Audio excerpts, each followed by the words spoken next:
You ask Tiger to solve. This deals with linear equations with one unknown. The final result is x equals -2. Let's solve it step by step. Simplify the expression. Group like terms. Simplify the arithmetic. Group all constants on the right side of the equation. Subtract 3 from both sides. Simplify the arithmetic.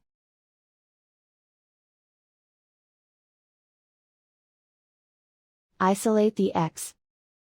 Divide both sides by 6. Simplify the fraction.